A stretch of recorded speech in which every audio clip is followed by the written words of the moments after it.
A top UN aid official traveled to North Korea this week. Upon completing his trip, Mark Lowcock expressed hopes of increasing humanitarian assistance to the Hermit Kingdom. Choi Si-young zooms in on the outcome of the first such visit in 7 years.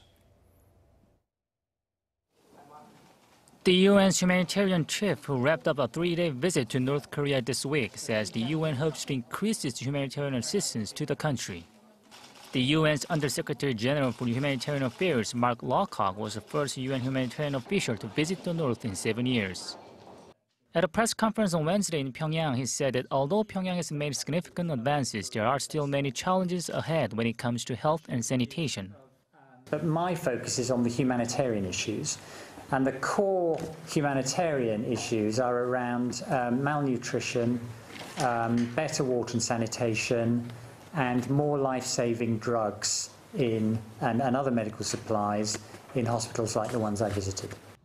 The UN estimates that almost half of the North Korean population, around 10.6 million people out of 25 million, need humanitarian assistance, especially in the countryside. In rural areas, the infant mortality rate is 20% higher than in the cities. Among children under 5, 20% have experienced stunted growth, and nearly half of children in rural areas don't have access to safe drinking water. Lowcock stressed that the UN will raise funds to meet those needs, something that's been difficult amid international sanctions on North Korea over its nuclear and missile development. The UN is trying to raise $111 million to meet humanitarian needs in the areas I've talked about: health, water and sanitation, food security, for about 6 million people.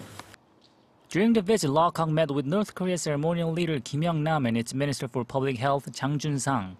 It's expected that they discuss the progress made over the past 20 years, and more importantly, the humanitarian needs that still exist. He also toured a food factory and a rehabilitation center for children and checked up on several aid projects. Choi Si-young, Arirang News.